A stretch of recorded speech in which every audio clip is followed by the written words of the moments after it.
Morning student. देखो student, अपने चला था लास्ट लेक्चर में अपन बात कर रहे थे यहां पर स्टेटरी अपडेट्स के अंदर मैंने एग्जाम्पशंस तक आपका वीडियो कवर कर लिया था। आज उससे आगे चैप्टर है वैल्यू ऑफ सप्लाई।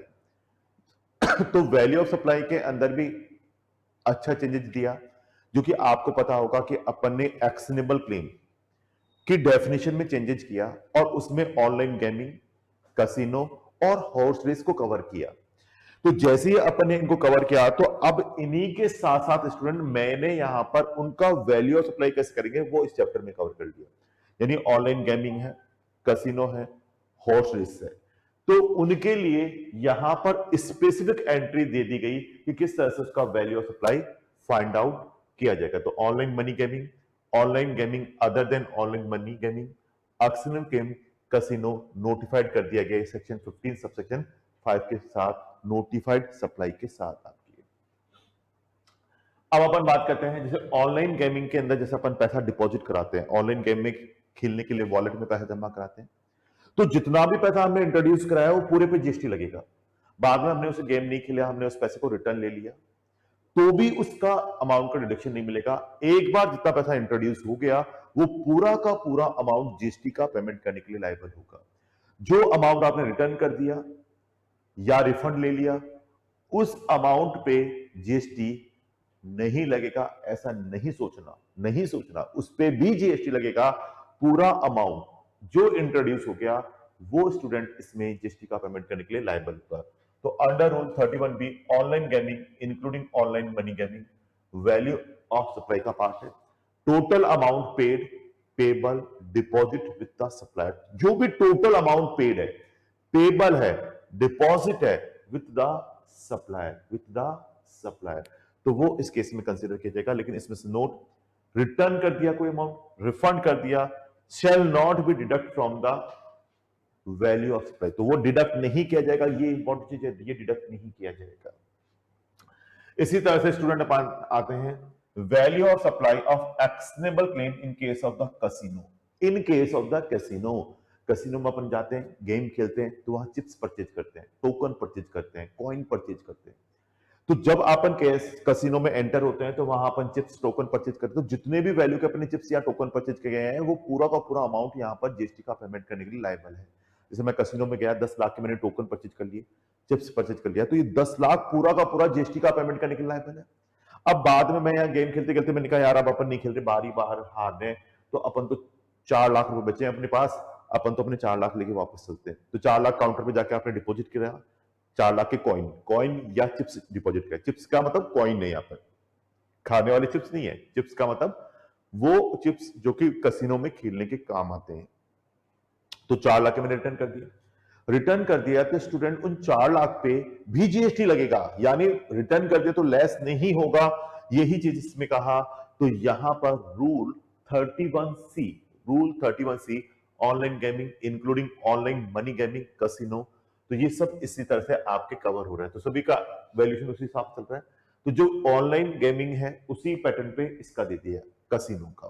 तो casino value of supply total amount paid and payable, purchase of ticket, token chips, coin, return, refund of the token chips ticket shall not be deductible from the value of the supply। तो वो आपके value of supply में से less नहीं किया जाएगा, तो वो आपके वैल्यू ऑफ सप्लाई में से लेस नहीं होगा।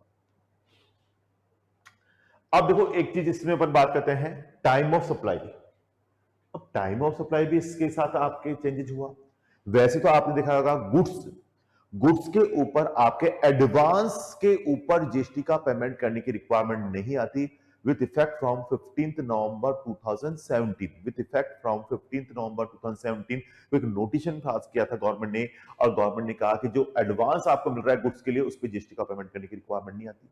लेकिन बाद में 1 अक्टूबर 2023 को उन्होंने क्या कर दिया, गुड्स की डेफिनेशन के अंदर जो एक्शनेबल क्लेम था उसमें चेंजेस करते हुए कैसीनो, ऑनलाइन गेमिंग और विनिंग फ्रॉम हॉर्स रेस को कवर कर लिया। तो अब इस पे जीएसटी कैसे देना है, तो इस पे स्टूडेंट जीएसटी का पेमेंट करने के लिए उन्होंने क्राइटेरिया दे दिया कि यहां पर आपको जीएसटी का पेमेंट करना होगा अकॉर्डिंग टू रिसीव्ड बेस पे, यानी एडवांस ले लिया तो भी उस पर जीएसटी देना है, एडवांस ले लिया तो भी स्टूडेंट उस पर आपको जीएसटी पे करना है। देखो अपन बात करते हैं नॉर्मली गुड्स के लिए, तो आपके अपन पढ़ रहे हैं other than online gaming, casino, courses, उनकी बात छोड़ो। विद इफेक्ट फ्रॉम 15 नवंबर 2017 से advance receipt amount not liable to pay GST only, यहां पर जीएसटी का पेमेंट करना होगा as per section 12(2)(a). 12(2)(a) आपको बताता है date of issue of invoice या फिर last date of issue of the invoice, last date of issue of invoice इस केस में आपके बताता है। तो यहां पर अपन बात करते हैं कि last date of issue of invoice इस केस में कवर होता है, तो including specific actionable claim, casino, online gaming. तो ऐसे केस में यहां पर अब इसमें क्या कर दिया, सीधा सिंपल सी बात है, एडवांस भी लिया है वो भी जीएसटी का पेमेंट करने के लायबल होगा।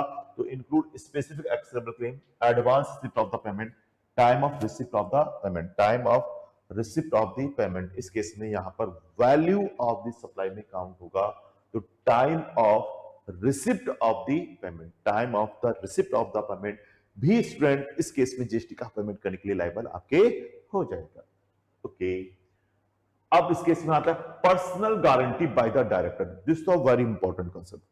यदि कोई भी पर्सनल गारंटी दे रहा है director, tax liability and valuation of the personal guarantee by the director and the corporate guarantee by the related person for the company. देखो सीधा सिंपल सी बात है, कोई भी कंपनी को लोन की रिक्वायरमेंट है, तो लोन के लिए डायरेक्टर अपनी पर्सनल गारंटी दे रहा है।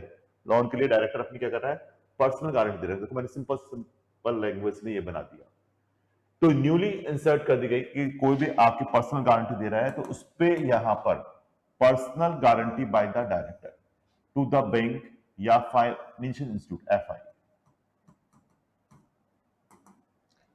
पर्सनल गारंटी यदि आपके बैंक को दे रहा है कौन, डायरेक्टर, तो डायरेक्टर एक तरह से क्या है, रिलेटेड है।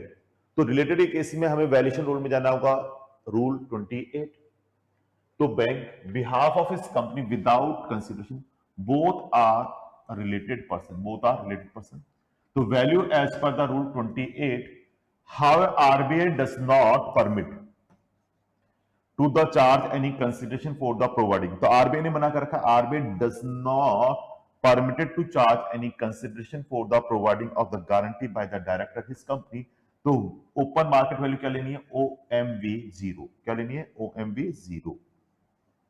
तो वैल्यू ऑफ सप्लाई क्या हो गई इसके लिए, value of supply equal to 0। आप ये लेना है, यानी कोई भी डायरेक्टर बैंक वगैरह को क्या कर रहा है, गारंटी दे रहा है, तो इस केस में वैल्यू ऑफ सप्लाई क्या हो जाएगी, आपके 0 ही रहेगी। जैसे कोई भी कंपनी है, ये बैंक है या फाइनेंशियल इंस्टीट्यूट है, लोन दे रहा है इसको, लेकिन इसके लिए गारंटी कौन दे रहा है, बैंक को गारंटी दे रहा है, गारंटी दे रहा है डायरेक्टर।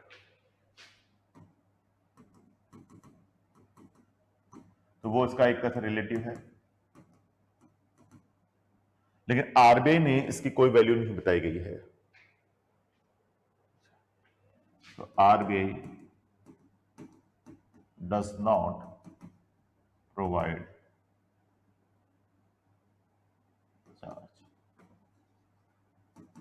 तो value of supply is equal to 0 as per valuation rule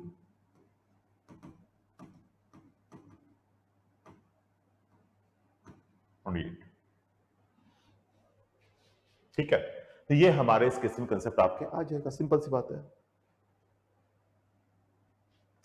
लेकिन यदि कोई यहां पर होल्डिंग कंपनी सब्सिडरी कंपनी को लोन देने के लिए गारंटी देती है, होल्डिंग कंपनी है वो अपनी सब्सिडरी कंपनी को लोन देने के लिए गारंटी देती है, जैसे कंपनी है सब्सिडरी कंपनी,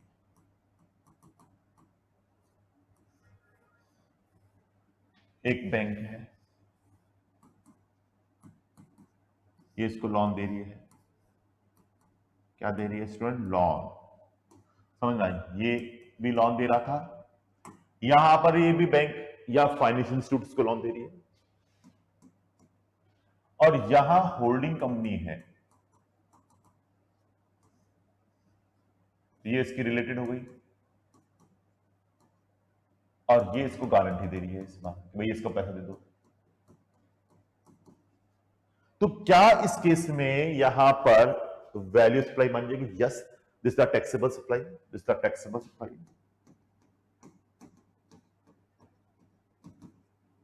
किसकी है? Section 7(1)(c) of schedule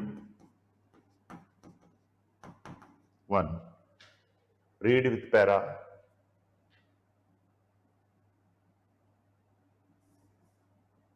Section 7(1) Schedule 1, read with para 2 के साथ दे दी गई। तो वैल्यू ऑफ सप्लाई कैसे निकालेंगे उसका स्टूडेंट?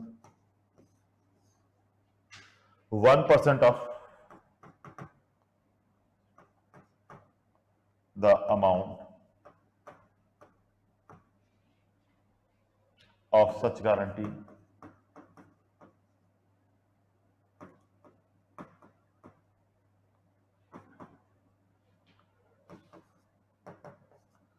or actual consideration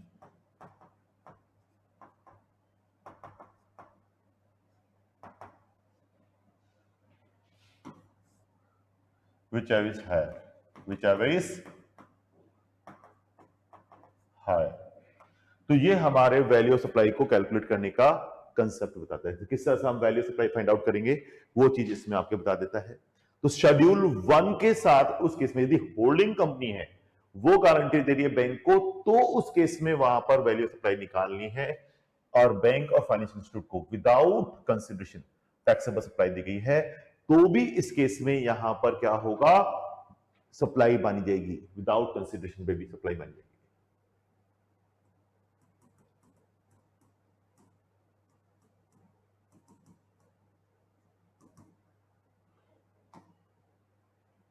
इसकी बात है।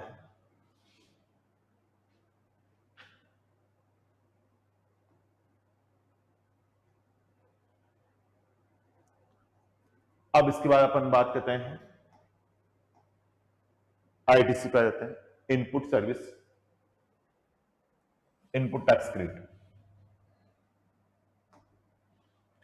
इनपुट टैक्स क्रेडिट के अंदर भी इन्होंने कहा एक शेड्यूल 3 के अंदर जो नोट आपके दिया गया है पार्ट, उसको इन्होंने कवर किया गया। Omission of the ingredients clause C of expression 1 to rule 43, value of transaction prescribed in respect of para 8A schedule 3 की बात। Transportation of goods by the vessel from custom station of the clearance of India to place outside of India were exempt from GST। exempt from GST 30th of September 2022। Now exemption वो आपके withdraw करिए, said exemption was withdraw and GST become payable on such service, और उसमें आपको GST का payment करना होगा। तो इसी चीज पे इनका aggregate value of exempt supply for the purpose of rule 42-43। In other words, it's list certain service which are otherwise exempt, but purpose of the rule 42-43, so service will be included while computing of the aggregate value of exempted supply। Earlier, one of the exclusion was the value of supply of service, value of supply of service by way of the transportation of goods by a vessel from custom station of clearance in India to place outside of India। तो उसके लिए उन्होंने दिया now exemption in respect of service has been withdraw, और अभी इसकी exemption क्या हो गई है? विड्रॉ हो गई है, और अब आपके वो टैक्सेबल हो गया। तो उसके लिए देखो मैं आपको बताता हूं किस तरह से करेंगे। इंडियन कस्टम पोर्ट से गुड्स अपने वेयर हाउस में जाता है, और वेयर हाउस से आप या तो वेयर हाउस में लेके जाओगे या एक्सपोर्ट कर दो, तो ये एक्सपोर्ट की बात कर रहे हैं। तो उसके लिए उन्होंने कहा गया उसका हम वैल्यूएशन कैसे करेंगे? जो ड्यूटी फ्री शॉप होती है ना, duty free shop, value of supply क्या आ जाएगी उसकी?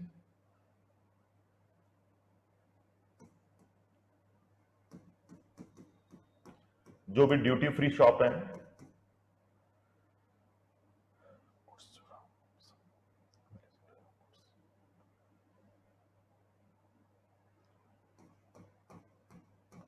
supply of goods from duty free shop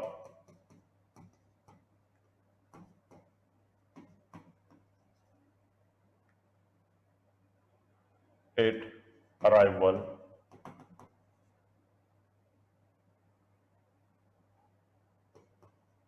terminal in international airport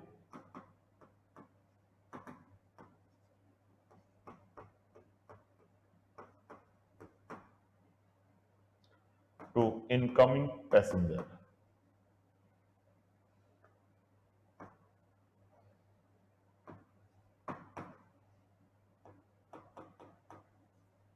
to incoming passengers, वो इस केस में आपके कवर करता है। तो अब इसको इस तरह से वैल्यूएशन इसका कर लीजिएगा। जो भी आपके ड्यूटी फ्री शॉप होती हैं उन पे कोई भी इनकमिंग जो पैसेंजर्स हैं उनसे जो अमाउंट चार्ज किया जा रहा है वो उस केस में वैल्यूएशन के लिए कवर कर लेता है। देखो मैंने कहा डेफिनेशन ऑफ एग्जम्प्टेड सप्लाई और total turnover F, rule 42, 43 add include in the exempted supply में as well as total turnover में, दोनों में इंक्लूड होगा। Sales of goods in the custom board, custom bonded warehouse, schedule 3 जो negative list में था। Value shall be taken, value of goods duty free shop at arrival in the international airport to the incoming passenger, और वो incoming passenger से जिस तरह से valuation किया जाएगा उस वे पे उसे कैलकुलेट किया जाएगा। इसके बाद आता है जो अपने अवेलमेंट ऑफ आईटीसी, जो क्या है आपके common input service procure from third party it attributable to head office and branch office by exclusive one or more branch office. तो देखो अपन किस तरह से डिस्ट्रीब्यूट करेंगे। तो पहला केस तो वही आ गया, जो इनपुट सर्विस डिस्ट्रीब्यूटर आपके एडवांस टर्नओवर के बिहार पर बांटता है। जैसे मैंने कहा बैंक का हेड ऑफिस होता है, बैंक होती है हेड ऑफिस, और उसकी ब्रांचेज होती हैं ब्रांच ऑफिस।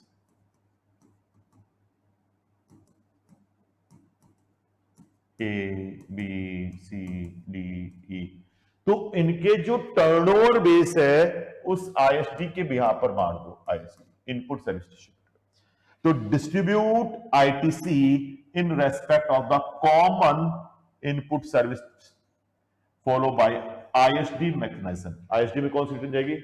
जीएसटी एक्ट 6, और उसके लिए जाएगा 6A। तो आईएसडी के मैकेनिज्म में बांट दो, यानी टर्नओवर बेस पे बांट दो, यानी टर्नओवर बेसिस लेते हैं अपन, नॉर्मली क्वेश्चन किए थे ना, तो उस बेस पे बांट दो।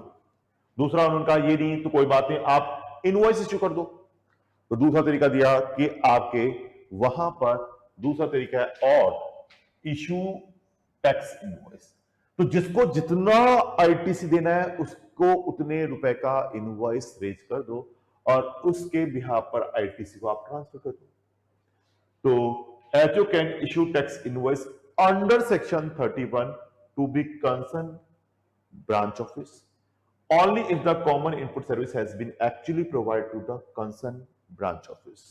तो ये इन्होंने यहां पर बता दिया। तो सिंपल से था, अमेंडमेंट है, ज्यादा कुछ भी नहीं है, हार्ड एंड फास्ट, बहुत सीधा सिंपल इसका स्टेटरी अपडेट आपके दिया गया है। तो या तो आईएसडी के हिसाब से बांट दो, आईएसडी के हिसाब से अपन कर दो, या फिर आप उसका इनवॉइस इशू कर दो, issue the tax invoice, issue the tax invoice. तो पहला तो आईएसडी के हिसाब से बांट दो, आईएसडी जीएसटीआर 6 के अंदर, जो आपके जीएसटीआर 6 से जो अपने लॉ टर्नओवर बेस पे रेशियो होता है basis, HO can issue the tax invoice. Section 31 के अंदर इनवॉइस इशू कर देंगे और इनवॉइस इशू करके उसको आईटीसी फॉरवर्ड कर देंगे। रजिस्ट्रेशन के केस में अपन आते हैं। तो रजिस्ट्रेशन केस में देखो यहां पर आपके दिया गया कि mandatory registration for every person supplying online money gaming place outside to person in India. जैसे इंडिया के बाहर से पर्सन अब इंडिया में गेम खिला रहा है तो उसको भी तो अब उन्होंने कवर कर लिया। तो online money gaming place outside India to person in India, mandatory registration, उसको भी मैंडेटरी लेना पड़ेगा। और सेक्शन 24 के अंदर दिया every person supply online gaming. Section 24 के साथ कंपल्सरी रजिस्ट्रेशन की बात करता है। कंपल्सरी रजिस्ट्रेशन लेना होगा तो ये उन्होंने यहां पर उसको मैंडेटरी कर दिया गया कि आपको भैया मैंडेटरी रजिस्ट्रेशन लेना होगा।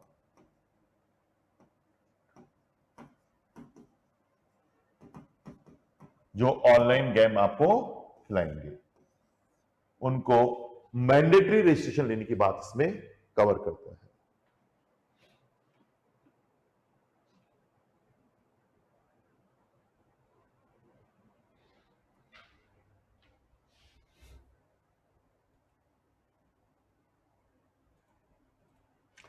अब देखो स्टूडेंट, अपन बात करते हैं कि यहां पर पहले क्या होता था कि जब आधार ऑथेंटिकेशन नहीं होता था तो प्रॉपर ऑफिसर दौड़ता कहां जाता था, आपके बिजनेस के प्रेमिसेस पे।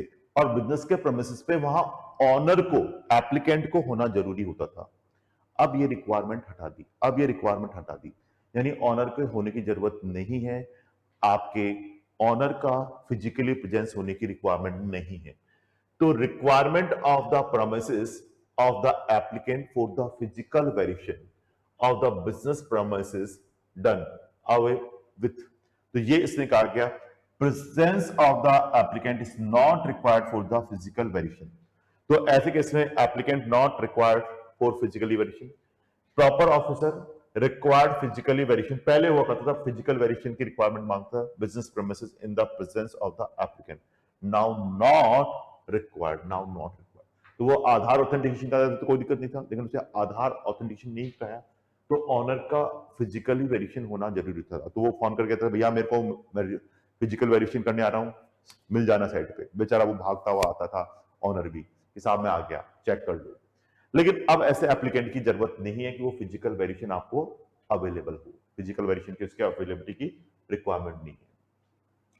यहां पर यदि आपने आधार ऑथेंटिकेशन नहीं कराया गया तो वो बिजनेस प्रेमिसेस के चेक दो तरीके से कर सकता है। एक तो where the proper officer is satisfied that the physical verification of the place of business of a person is required after the grant of the registration. After the grant, registration grant होने के बाद वो आपके within a period of 15 working days follow the date of such verification, 15 दिनों के अंदर वो verification कर सकता है। 15 दिनों के अंदर वो वेरिफिकेशन कर सकता है।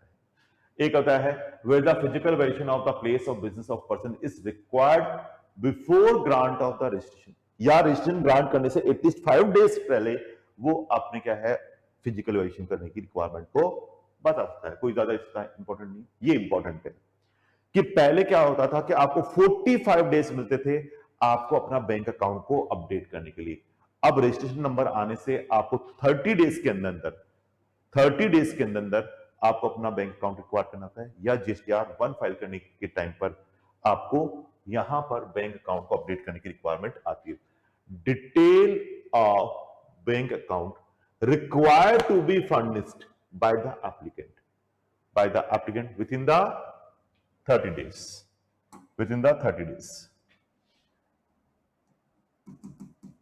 Within 30 days from grant of the registration number.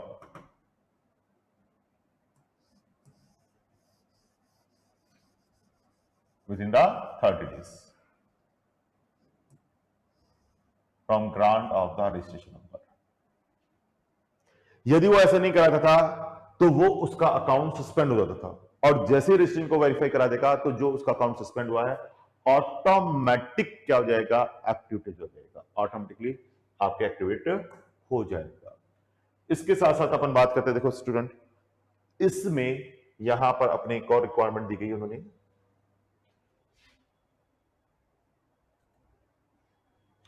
देखो इन केसेस में आपको 30 डेज का टाइमिंग भी नहीं मिलेगा। यहां जैसे अपन टीडीएस डिडक्टर है, टीसीएस कलेक्टर है, या फिर department given the registration, department given the registration. तो requirement to provide the bank detail at the time of the filing application, at the time of filing of the application.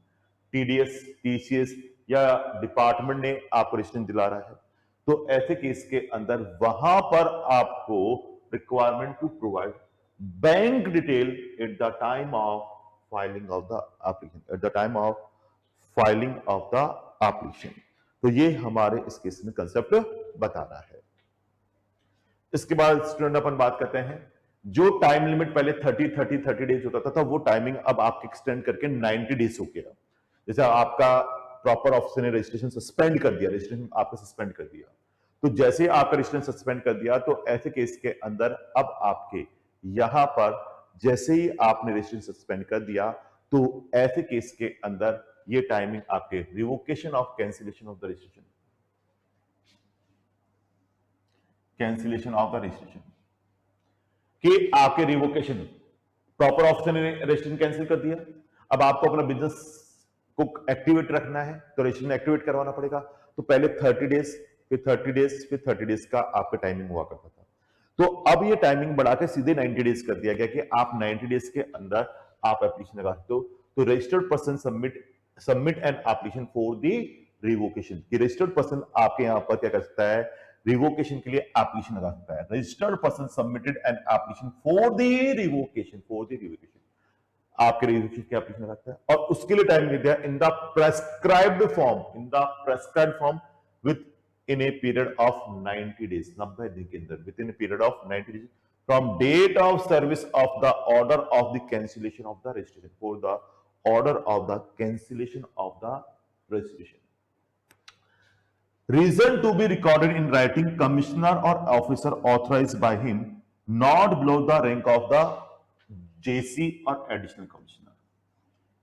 Further time period not exceeding 180 days. 180 दिन से ज्यादा नहीं होगा, 180 दिन से ज्यादा नहीं होगा। जैसे आपने रजिस्ट्रेशन कैंसिल कर दिया प्रॉपर ऑफिसर ने, अब आपको लगता है कि अपन को तो रजिस्ट्रेशन नंबर चाहिए, तो आप भागते हुए प्रॉपर ऑफिसर के पास जाओगे और प्रॉपर ऑफिसर के पास जाकर इसको एक्टिवेट कराओगे। तो उस एक्टिवेट कराने के लिए टाइम दे दिया 180 डेज का, और एक्सटेंशन वाला टाइम दे दिया, एक्सटेंशन डेट दे दिया, 90 डेज तो ही है और 180 डेज का टाइमिंग और दे दिया। तो ये भी अच्छा स्टेटरी अपडेट आपके है एग्जाम के पॉइंट ऑफ व्यू से, 90 डेज प्लस 180 डेज हो गया।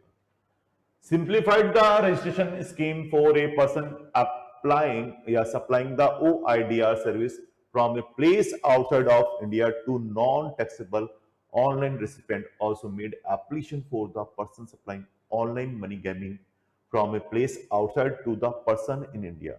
जो आउटसाइड ऑफ इंडिया से इंडिया में ऑनलाइन गेमिंग वगैरह खिलाएंगे, तो उनको इंडिया में रजिस्ट्रेशन नंबर लेने की रिक्वायरमेंट को बता रहा है।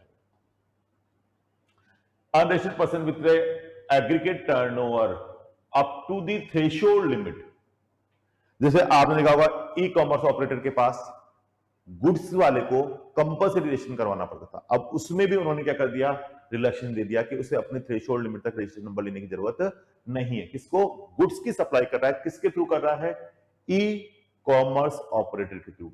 तो unregistered person with the aggregate turnover up to the threshold limit, up to the threshold limit तक रजिस्ट्रेशन नंबर लेने की जरूरत नहीं है। Permitted to the supply of goods through e commerce operator, permitted to e commerce operator, special procedure to be followed by e-commerce operator in respect of the supply of goods thought by them unregistered person। जैसे अपन बात करते हैं person making supply of goods thought e-commerce operator who is required to collect TCS under section 52 having an aggregate turnover in the preceding financial year in the current financial year not exceeding the threshold limit in accordance with the provision of section 22 subsection 1। उसके लिए condition है पहला कि वो आपके जो goods की supply ई commerce operator के थ्रू कर रहा है, तो पहले तो उसे कंपल्सरी नंबर लेना पड़ता था, अब उसे थ्रेशोल्ड लिमिट तक जीएसटी नंबर लेने की जरूरत नहीं है, यानी उसका टर्नओवर थ्रेशोल्ड लिमिट के अंदर है, तो जीएसटी नंबर के लिए अप्लाई करने की जरूरत नहीं है। अब लेकिन उसने कहा गया कि वो इंटरस्टेट सप्लाई नहीं करना चाहिए, not making any interstate supply of goods। दूसरा, such person shall not make supply of goods thought e-commerce in more than one state या union territory, एक स्टेट में करना चाहिए, यानी कि इस स्टेट में भी कर रहा है और दूसरे स्टेट में भी कर रहा है, तो ऐसे एक से ज्यादा स्टेट में भी उसे यहां पर ई कॉमर्स ऑपरेटर के रूप में सप्लाई, वो कहते हैं गुड्स की सप्लाई नहीं करनी है। उसे अपना पैन नंबर इश्यू करवाना होगा और पैन नंबर आपको ई कॉमर्स ऑपरेटर को देना होगा। उसके बिहार पर उसको एक यूनिक आइडेंटिफिकेशन नंबर दे दिया जाएगा और उस एनरोलमेंट नंबर के साथ उसको ये चेकआउट करना होगा। यानी यहां पर उसको डिक्लेरेशन देना होगा ऑन कॉमन पोर्टल, अपना PAN number, address of their place of the business, state, union territory which the person seek to make such supply, grant an enrollment number, such person shall not be granted more than one enrollment number, एक से ज्यादा उसको enrol number नहीं दिया जाएगा। तो वो चीज उस केस में आपके बता रखा है। तो ऐसे केस में ई कॉमर्स ऑपरेटर के साथ कोई भी पार्टिसिपेंट यदि किसकी सप्लाई करना चाहता है, गुड्स की सप्लाई करना चाहता है, तो अब उसे भी थ्रेशोल्ड लिमिट का बेनिफिट मिल जाएगा। लेकिन उसे इंट्रा स्टेट सप्लाई करनी है, इंटर स्टेट सप्लाई नहीं करनी। दूसरा, एक से ज्यादा स्टेट में इंट्रा स्टेट सप्लाई नहीं करनी है, पैन नंबर उसे देना पड़ेगा, उसके भी उसको एनरोलमेंट नंबर दे दिया जाएगा। तो फिर उसे यहां पर बिना रजिस्ट्रेशन नंबर लिए भी ई कॉमर्स ऑपरेटर के साथ वर्किंग कर सकता है, यानी 10 लाख, 20 लाख, 40 लाख की लिमिट मिल जाएगी। ओके, अब आता है tax invoice credit and debit note. देखो ये आपके हर बार चेंज आता जा रहा है। तो अब ये कहता है कि यदि अपन B2B सप्लाई कर रहे हैं, B2B सप्लाई कर रहे हैं, तो all registered person in the preceding financial year, कहां से, 17-18 से लिया, 17-18 एंड ऑनवर्ड, यदि आपका टर्नओवर किससे ज्यादा है स्टूडेंट, 5 करोड़ से ज्यादा है, तो ई इनवॉइसिंग आपके लिए मैंडेटरी हो गई है। यदि B2B, किसके लिए, B2B सप्लाई आप करते हो, तो ऐसे केस में आपका प्रेसीडिंग फाइनेंशियल का टर्नओवर 5 करोड़ से ज्यादा है, तो ऐसे केस के अंदर स्टूडेंट वहां पर आपको ई इनवॉइसिंग मैंडेटरी हो गया। तो आपके बुक्स में 10 करोड़ दे रखा है, उसको रिड्यूस करके 10 से 5 करोड़ कर लो, 10 से 5 करोड़ कर लो। पहले कितना दे रखा है, 10 करोड़, अब उसको 5 करोड़ कर लो। ऐसे applicability of E invoicing to the government department, PSU etcetera, registered solely for the purpose of deduction of tax its source as per the provision of section 51, यानी central government, state government, union territory और local authority या government agency PSU, registration number taken only TDS under section 51, यानी किसके लिए लिया, only TDS के लिए लिया। Requirement of E invoicing, B2B, तो रिक्वायरमेंट ऑफ ई इनवॉइसिंग है, तो B2B के लिए ऐसे केस में यहां पर ई इनवॉइसिंग की रिक्वायरमेंट आ जाएगी। तो requirement of E invoicing, registration taken only TDS under section 51, तो भी रिक्वायरमेंट ऑफ ई इनवॉइसिंग आ जाएगी।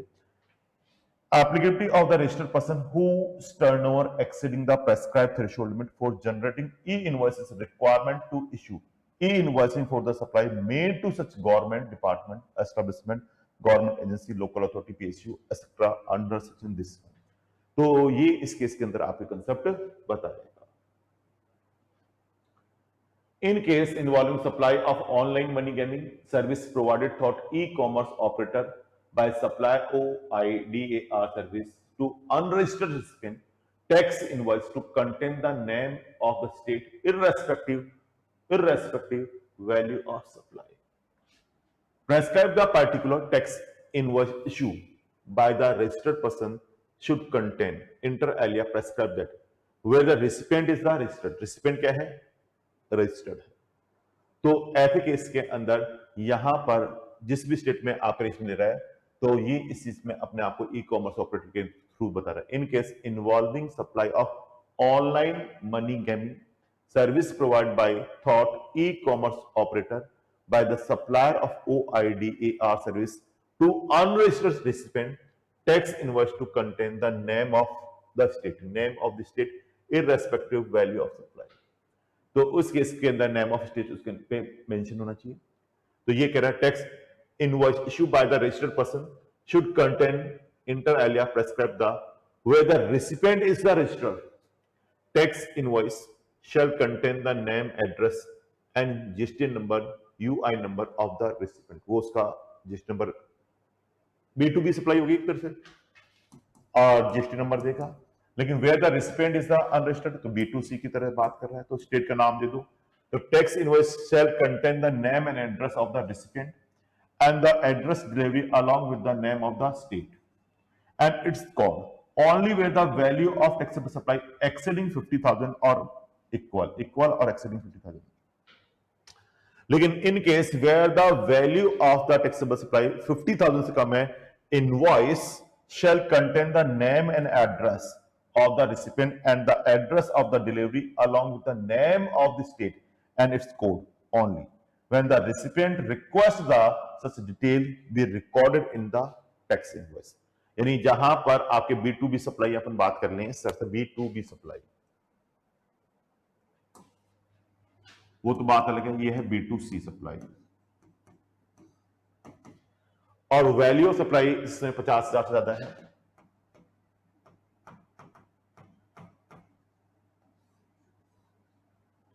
तो ऐसे केस में tax invoice contain name address of the recipient.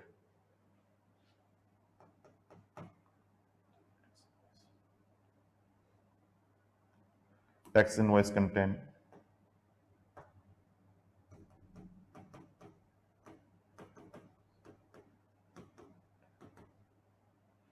क्या होंगे? Name and address of the recipient,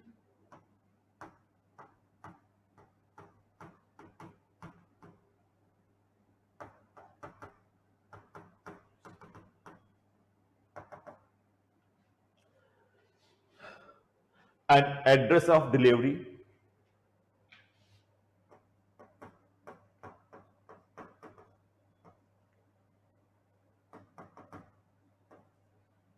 along with name of the state.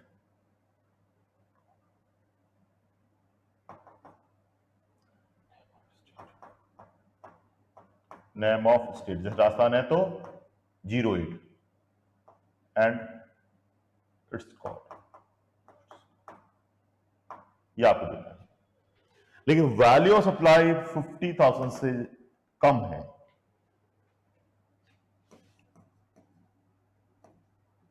$50,000 से कम है,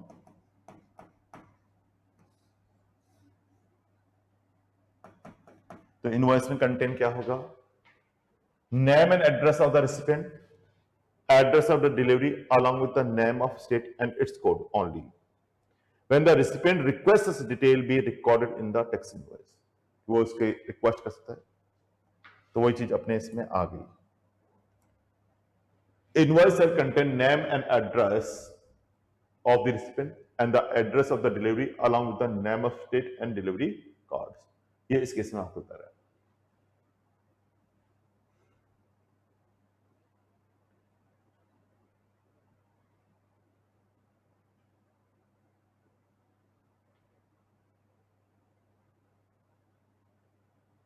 जो रजिस्टर्ड नहीं है, 50,000 से ज्यादा है, 50,000 से कम है, इसको आपके उन्होंने बताया है ई कॉमर्स ऑपरेटर के केस में। यहां पर कह रहा है रजिस्टर्ड पर्सन है जो कि ई कॉमर्स ऑपरेटर और OIDR दोनों को साथ लेके चल रहा है। ई कॉमर्स ऑपरेटर के साथ या OIDR के साथ, दोनों को एक साथ रखा है, online money gaming. Unregistered person है, टैक्स इनवॉइस में name, state of the recipient, name of or state of recipient आपके इसमें देना होगा। Name of the state of the recipient and same shall be deemed to be address or recorded in the recipient, तो वो अपन इस case में मान लेंगे ऑनलाइन गेमिंग के लिए। तो ये नेम और एड्रेस की बात कर रहा है, जिस तरह आपको मैंने कहा कि जीएसटी आपके क्या है कि कंजप्शन बेस्ड टैक्स है, तो जिस स्टेट में गुड्स कंज्यूम हो रहा है तो वहां पर इस सप्लाई को आपके कवर करता हुआ बता देता है। पेमेंट ऑफ टैक्स के अंदर आप क्या आएगा कि देखो आपके जब कई बार अपन रॉन्गली यूटिलाइज कर लेते हैं तो उस पर टैक्स लगता है। तो यदि हमारे पास इनपुट है और पेबल आ रहा है आउटपुट IGST, तो आप उस केस के अंदर IGST का पेमेंट करने के लिए IGST भी यूज कर सकते हो, CGST भी यूज कर सकते हो, SGST भी कर सकते हो। तो आउटपुट यदि आपके क्या है IGST, तो उसका तो पेमेंट मैंने किस किस से बताया था, इलेक्ट्रॉनिक क्रेडिट लेजर में बैलेंस है IGST का, उससे भी हो जाएगा, CGST है उससे भी हो जाएगा, SGST है उससे भी हो जाएगा। Difference is the payable. तो उस पे इंटरेस्ट कैलकुलेट करना है। तो interest is levy this one, इस पे चार्ज करने के लिए इसमें बता रखा है। तो अपन बात करते हैं clarification on charge interest under scheme 53 in case of wrongly availment of IGST and reversal theory। तो इंटरेस्ट की कैलकुलेशन अपन कर रहे हैं, इंटरेस्ट लेवी, तो जो कि हमने रॉन्गली अवेल कर लिया आईजीएसटी क्रेडिट, तो ये इस केस में आपके बता रहा है। मैं लिख देता हूं student, interest under section 50 subsection 3, जहां पर रॉन्ग अवेलमेंट ऑफ आईजीएसटी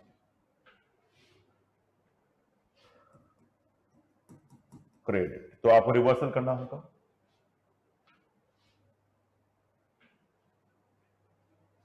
तो किस तरह से करेंगे, तो जितना भी हमारे पास आईजीएसटी आ रहा है उसको सेटअप अपन कर लेंगे।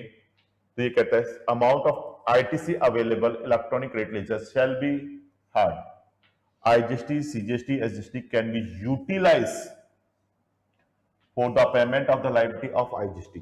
Total IGST available electronic credit ledger, वहां तक पे इंटरेस्ट की कैलकुलेशन नहीं करना जितना हमारे पास अवेलेबल, उससे एक्सेस अमाउंट है तो उसके ऊपर इंटरेस्ट की चार्ज करने की बात बताता है amount wrongly avail the credit. तो ये जिसका इलेक्ट्रॉनिक क्रेडिट लेजर में बैलेंस है वहां तक इंटरेस्ट पे करने की आपको रिक्वायरमेंट नहीं है, उसको हटाकर फिर इंटरेस्ट पे करने की रिक्वायरमेंट बता देता है। इसी तरह से अपन बात करते हैं, यदि अपन बात करें, ये तो उसकी बात हो गई, सेस की बात कर लेते हैं। दूसरा है कंपनसेशन सेस, रॉन्गली अवेल किया है कंपनसेशन सेस, सेस की बात कर रहा है, वो तो आईजीएसटी की बात हो रही थी, ये सेस की बात कर रहा है। तो कंपनसेशन के अंदर सिर्फ कंपनसेशन सेस का ही इनपुट मिलता है और किसी भी चीज का इनपुट नहीं मिलेगा। तो ये इसमें considering balance electronic credit ledger purpose calculation of interest wrongly जो अवेल किया गया है एंड यूटिलाइज आपने किया, तो ITC in respect of compensation cess can be utilize only toward the payment of the compensation cess, यानी केवल इसमें सेस में से सेस ही लेस होगा, इनपुट किसका जाएगा, सेस का, जो बच गया पेबल है उस पे इंटरेस्ट लगा दो, तो इस पे इंटरेस्ट कैलकुलेट होगा और इसमें इनको यूज नहीं करना है। तो इसमें साफ मना करा कि electronic credit can not be taken into account will considering the balance electronic credit laser for the purpose of calculation of interest under 88B in respect of wrongly availment of IGST CGST SGST credit, तो आपको नहीं देना है। तो ये आपके payment of tax से related आपके आता है। अब अपन आगे लेते चलते हैं स्टूडेंट,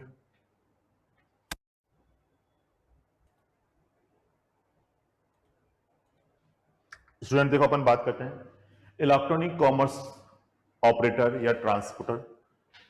तो इलेक्ट्रॉनिक कॉमर्स ट्रांजेक्शन्स के लिए अपन बात करते हैं, जैसे आपके यहां पर एक अमेंडमेंट रहा tax on the passenger transport, जैसे अपन ओला उबेर करते हैं, tax on the passenger transport service omni except where the person supplying of service through e commerce operator is a company except, यानी ओमनी जो है उनके लिए, ओमनी बस उनके लिए यदि कंपनी दे रही तो कंपनी खुद टैक्स पे करेगी, बाकी के लिए सब कौन टैक्स पे करेगा, ई कॉमर्स ऑपरेटर। तो यहां पर उन्होंने कहा जो ई कॉमर्स ऑपरेटर के थ्रू ये जो आपके चलाए जा रहे हैं, ओला है उबेर है, तो ई कॉमर्स ऑपरेटर ही इस केस में टैक्स पे करेगा। लेकिन बाद में इन्होंने अपडेट कर दिया ओमनी बस के लिए, सिर्फ ओमनी बस के लिए उन्होंने कहा यदि कंपनी उसकी सर्विस दे रही तो कंपनी फॉरवर्ड चार्ज में खुद टैक्स पे करेगी। Service by way of the transportation of the passenger by radio taxi, motor cab, maxi cab, motorcycle और any other motor vehicle except omnibus, except omnibus, where the new category of service has been introduced, service by way of the transportation of passenger by omnibus, except where the person supplying the service thought e-commerce operator is a company. With effect from this one, tax on the service by way of the transportation of the passenger omnibus provided by company thought e-commerce operator is not payable by e-commerce operator. It will be payable by the company itself.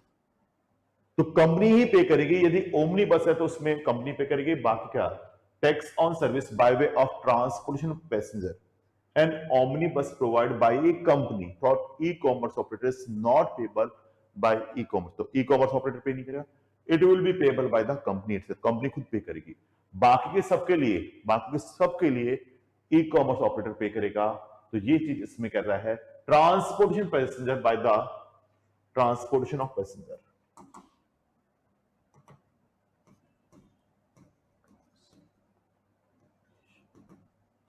Of passenger,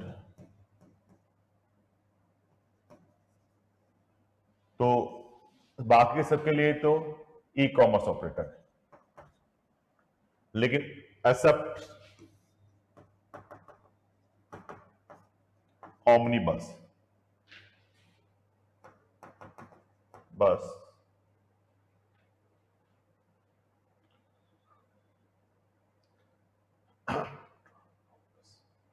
provided by company, तो company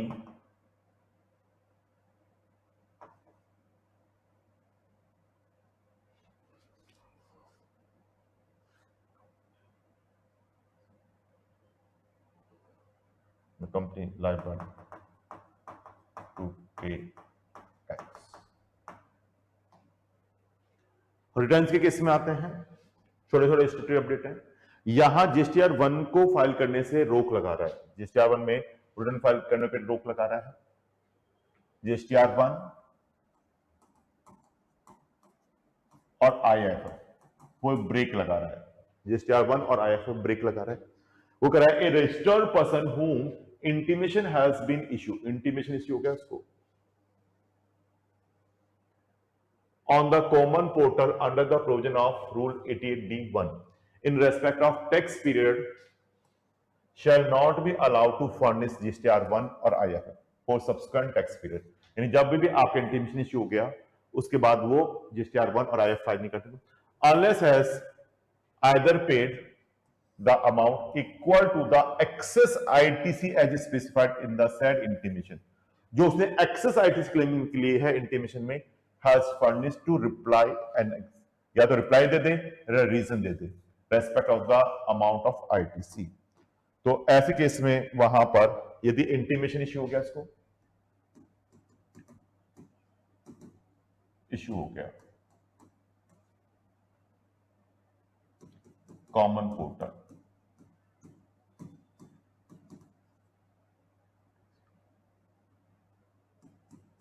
GSTR 1 नहीं issue कर पाएगा।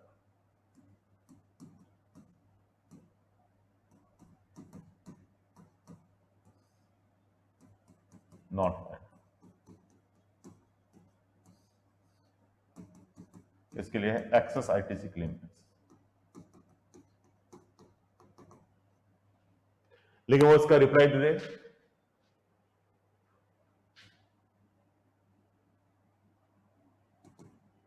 If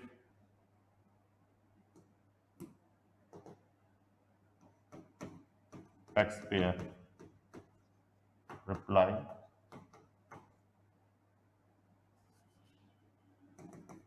deposit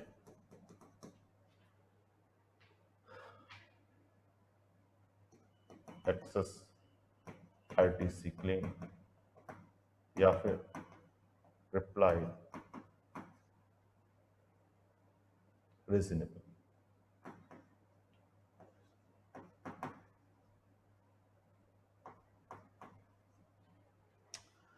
Registered person shall not be allowed to furnish GSTR 1 IF it has not furnishing the detail of the bank account as per the provision।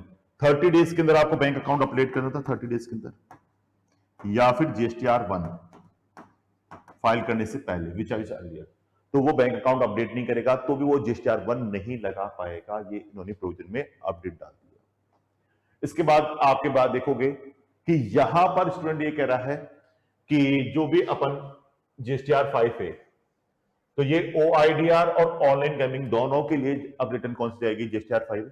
Content detail of supplier mean OIDR service provided outside India to registered person in India to be furnished by a person supplying online money gaming placed outside India to person in India. So every registered person either online money gaming placed outside of India to a person in India, OIDR service from place outside of India to a non-taxable online recipient, this one, or registered person other than non-taxable online recipient. तो उनके लिए GSTR 5 दे दी गई, जो कि file करनी होगी on और before 20th day of the succeeding month of the, तो 20 तारीख तक आपको फाइल करनी होती है, उसके बारे में बताता है, ज्यादा कुछ नहीं। तो OIDR और उसके दे दी गया। इंपोर्ट एक्सपोर्ट के अंदर ज्यादा कुछ नहीं है। इंपॉर्टेंट अपडेट एक है कि अब आप इसका पेमेंट भी ऑनलाइन, जैसे अपन बात करते हैं, पहले तो फॉरेन करेंसी में आना चाहिए था, अब जो RBI के द्वारा बताई गई करेंसी में आप कह रहा है, और एक सेपरेट अकाउंट आपको ओपन करना होगा, उसके अंदर मंगाना होगा। तो यदि आप वो मंगा लेते हो तो आपको उसके लिए भी बेनिफिट मिल जाएगा।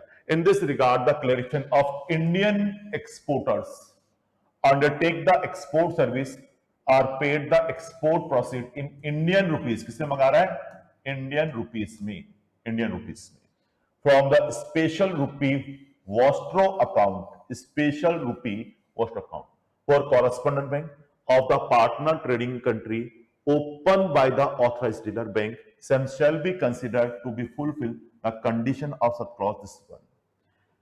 The extent या फिर RBI circular without prejudicial to the permission approval if any required under the law. तो जैसा अपन कहते हैं कि ये बेनिफिट कब मिलेगा? जब आप फॉरेन करेंसी में डॉलर में पैसा लेके आ रहे हो। लेकिन अब उन्होंने कहा कि इसका हम बेनिफिट दे देंगे, कन्वर्टेबल होनी चाहिए, service in convertible foreign exchange in Indian rupees whether permitted by Reserve Bank of India, और वो वॉस्ट्रो अकाउंट में आपके इंडिया में मंगा रहा है, तो उसको भी हम इसमें बेनिफिट में कवर कर लेंगे। ये चीज आपके इसमें इंट्रोड्यूस की है। तो स्टूडेंट अभी के लिए यहाँ कंप्लीट करता हूँ, बाकी का अपने स्टेटरी अपन ने क्लास के अंदर सारे आपके मैंने करा रखे हैं, डिटेल से डिस्कस कर रखे हैं, आप देखोगे तो क्लास के अंदर सारे अपडेटेड मैंने आपको करा रखा है। Thank you very much student.